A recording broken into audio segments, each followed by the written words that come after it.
When Narcissists Collide. Part 1. Many people are curious to know what happens when there is some narc-on-narc action. Do they recognize one another? Do they seek one another out? How do they react around one another? Do they gang up, and is there a pack mentality? Can narcissists work together? Can two narcissists have a successful romantic relationship? As you know, I categorize our kind into cadres and schools of narcissist. The latter is linked to awareness, ability, and cognitive function, and therefore this is what is relevant when considering whether our kind recognize one another. Addressing that question first is straightforward. The lesser and mid-range narcissists don't know what they are, and therefore they are unable to accurately recognize their own kind. Mid-range narcissists will throw around the label of somebody else being a narcissist, but invariably they get it wrong, and they will accuse a genuine victim of being a narcissist. They may occasionally get it right, but that is just serendipity. They've just thrown the label out there, and they happen to be ensnared in some way with another narcissist, and therefore they've got it right. They aren't actually able to recognize it instinctively. The greater narcissist, or the ultra, much rarer beasts, are aware of what we are, and we don't admit it. However, we are able to recognize others of our kind. With this platform of awareness and recognition, what then transpires when narcissists collide? Well, let's get down to the basement. Time for a wrestle in the mud.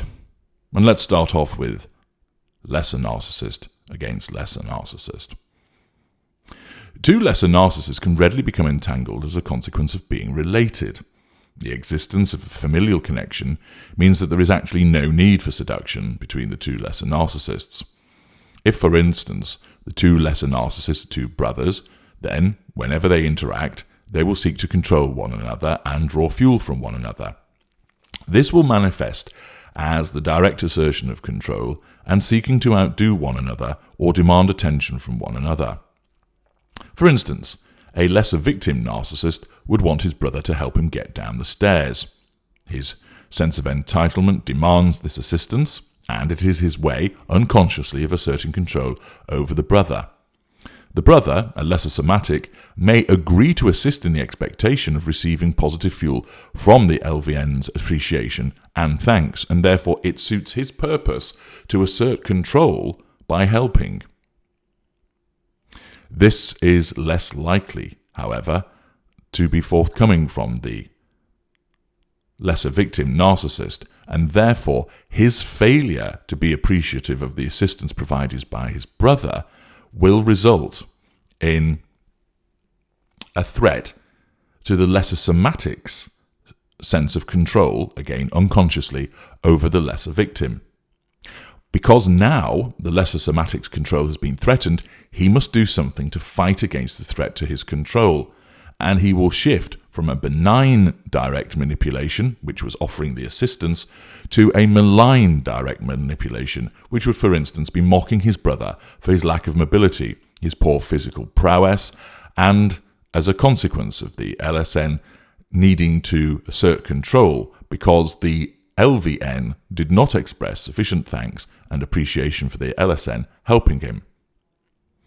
Alternatively, it might be the case that the LVN demands the assistance of his more agile brother to help him down some stairs, but the LSN sees no reason to help. He's not a carer, he has no sense of accountability, and of course no emotional empathy, and therefore his narcissism views the request from his LVN brother as a threat to his control, and he asserts control by refusing to assist.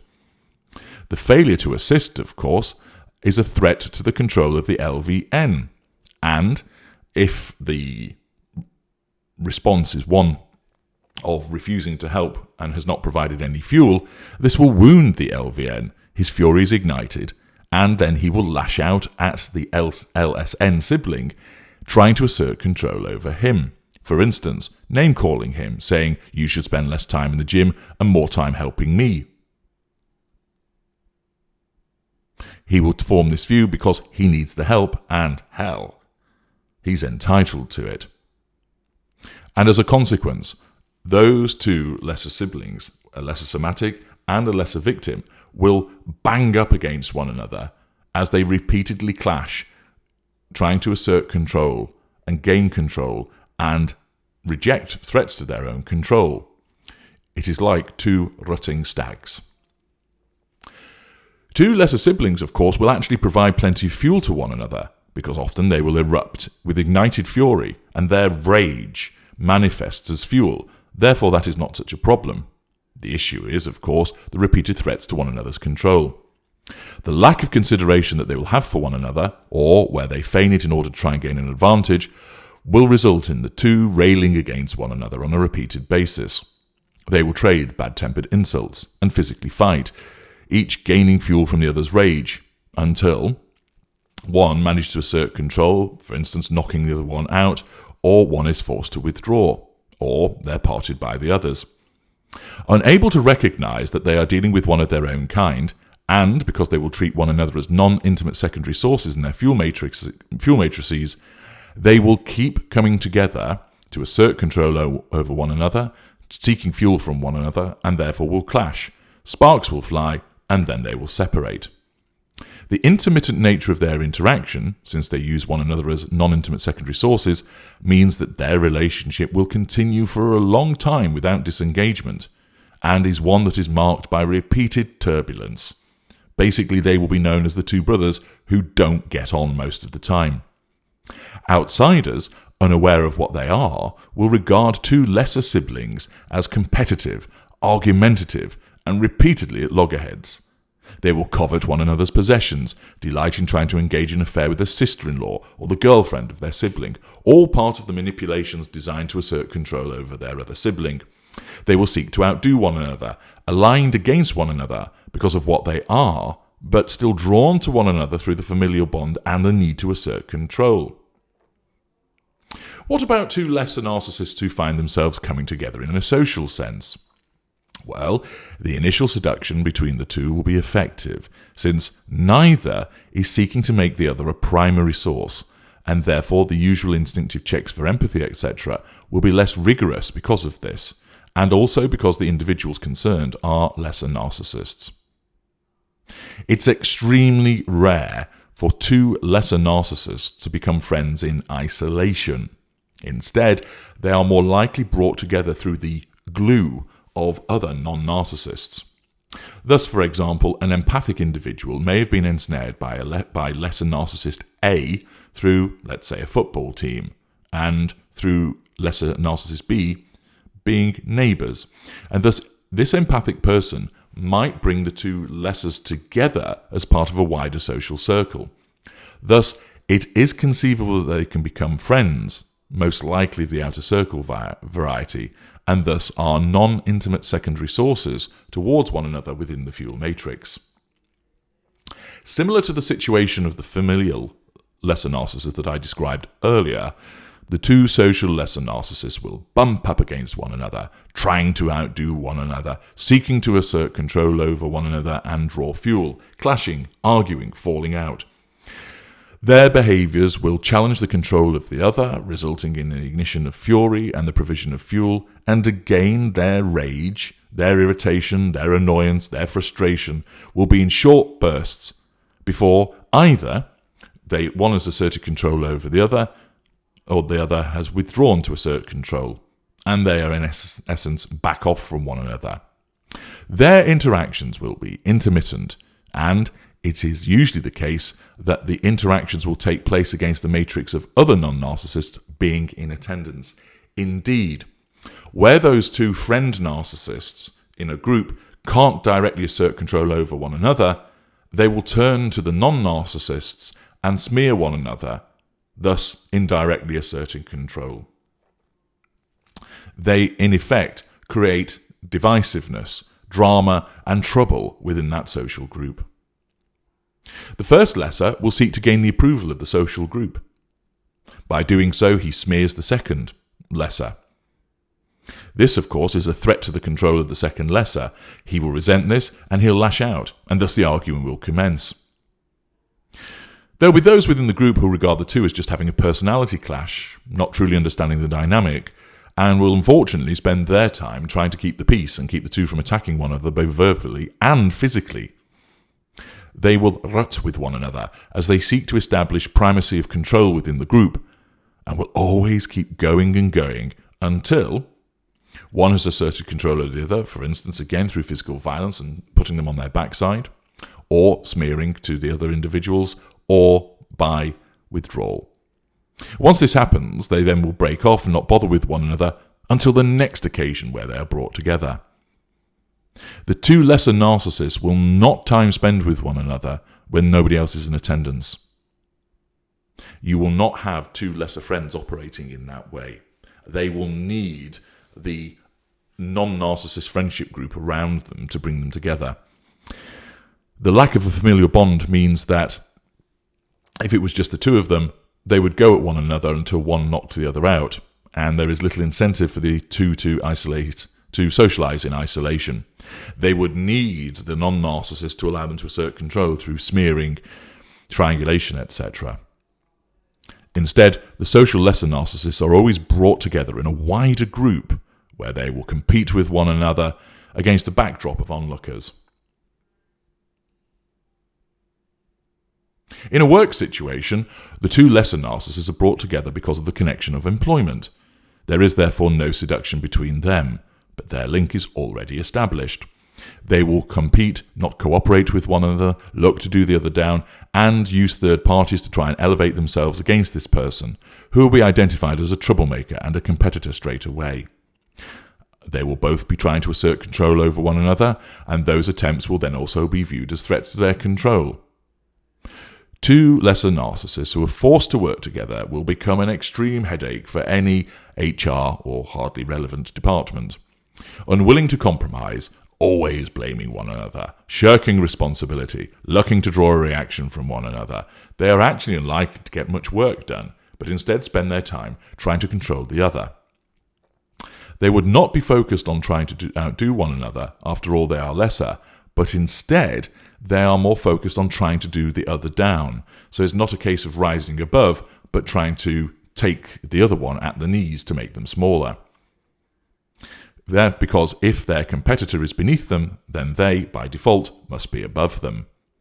And that is the way they would seek to assert control over one another, directly to begin with, if that doesn't work, indirectly by issuing complaints and smearing and triangulating, and ultimately withdrawing if need be. It is a tumultuous relationship of insults, accusations, and possibly even violence towards one another, which will lead either to the pair being split up so there is no interaction, or, most likely, both being dismissed. What of two lessers interacting as tertiary sources? Let's say one is a customer in a restaurant and the other is a waiter. They may, as strangers, get away with a brief dollop of positive fuel for one another. The waiter is pleasant and the customer begrudgingly thanks him. If the interaction is brief, they can both get away with a small amount of positive fuel, and there's no threat to one another's control.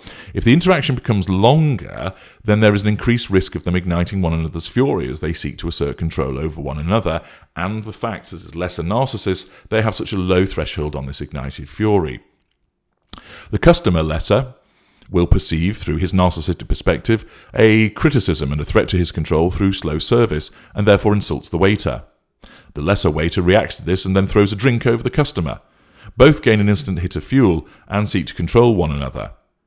And the interaction will probably be brought to an end through the intervention of third parties. The two lesser narcissists, even as tertiary sources, can't exist alongside one another for long before the necessity of asserting control over one another results in problems. The low control threshold of the lesser means that any interaction with another lesser, either family, socially, work-wise, or interacting as strangers, will result in a flare-up between the two. Finally, what about two lessers coming together in the context of an intimate relationship? Can two lessers have one another as intimate partner primary sources? There is a risk of them trying to seduce one another because of their inability to recognize one another and their lower cognitive function, meaning they may not readily pick up on the lack of empathic traits. The seduction may commence, but then most likely may not be concluded, as both instinctively find that the other is too difficult to control, because, of course, they both need to assert control over one another, which also means they're both threatening one another's control, and therefore this results in the seduction being broken off.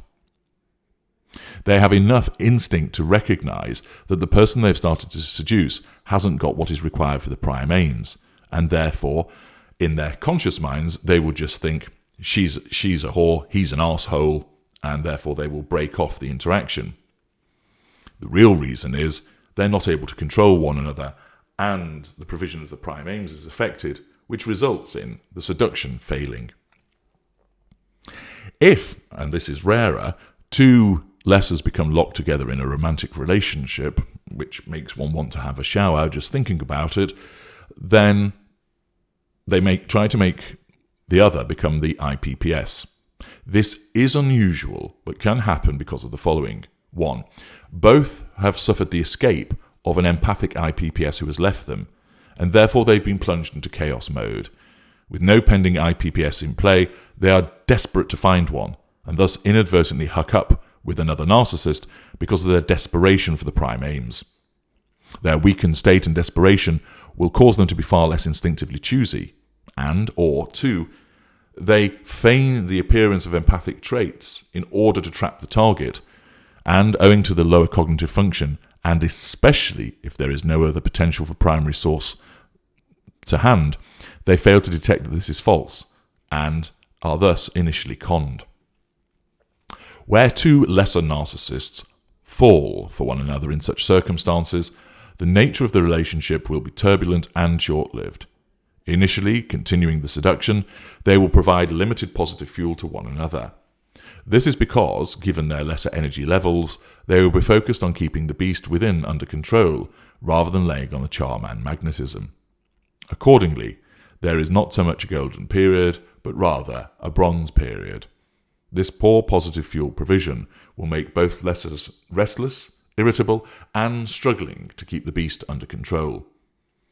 They may be pleasant to the other, in order to try to draw positive fuel when it is not forthcoming, because of course they are dealing with their own kind, who expects to receive the compliments and sees no reason to return them, and their low control threshold means that the lack of decent fuel will bring about devaluation very quickly. Accordingly, the bronze period between two lessers who have appointed one another as an IPPS will be short-lived, and will plummet towards devaluation very quickly. Both will lash out at one another, and this is when some decent fuel will be forthcoming as they erupt in a fury with one another. Unfortunately for them, the need to control and the ignition of the fury means that they need to replace that fuel used up by the fury, and therefore there will be an explosive eruption between the two, and they will then be forced, in effect, to withdraw as part of preserving themselves against the threat to control and, in their minds, asserting control over one another. They will be forced to seek fuel elsewhere, and, once sated, will return to one another, only for the next explosion to occur. So long as the lessers are able to control other people and draw fuel from them, they will keep returning and erupting with another turbulent, vitriolic period of devaluation, and then this will continue until one or both find a more viable fuel source and a provider of the prime aims, who is much easier to control, i.e. an empath. Let us say that lesser A, finding the fuel from lesser B to be highly unsatisfactory and the threat to the control too great, finds an empathic secondary source and commences an affair. That empath is easier to control, and the fuel provision is far superior to that being provided by lesser B. Lesser A moves to promote the empathic secondary source to become the IPPS. Lesser A has now found the viable provider of the prime aims, who is easier to control, and thus will disengage from lesser B. Thereafter, lesser A will focus on the new IPPS and have no regard for lesser B. Lesser B perceives the loss of his IPPS, i.e. lesser A, as wounding. His fury is ignited, and he will, of course, look to apply an initial Grand Hoover to try and win back lesser A. This will fail. Lesser A will resist the Hoover because of what he or she is, and also because he or she will be infatuated with their new primary source. They will therefore regard lesser B as a troublemaker and likely to seek a restraining order against them, call the police, etc. Lesser B may well lash out at Lesser A as a consequence of this further rejection, but will be forced very quickly to find an alternative primary source, because Lesser A is no longer available and is causing repeated wounding through rejection. Once secured, Lesser B, also having found a fresh empathic primary source, will focus on her or him. Accordingly, at that stage, Lessers A and B will have no regard for one another and will not hoover, even when they devalue their newfound empathic primary sources, unless there are exceptional circumstances, because the pure fuel provision they experienced previously acts as a disincentive instinctively for them to return to the previous former IPPS who was a narcissist. Accordingly, in the romantic sense, the collision of two lessers is rare, and if it does happen, the relationship will be chaotic, brutal, and moreover short-lived, with the two unlikely to cross paths purposefully again thereafter. I'm H.G. Tudor. Thank you for listening.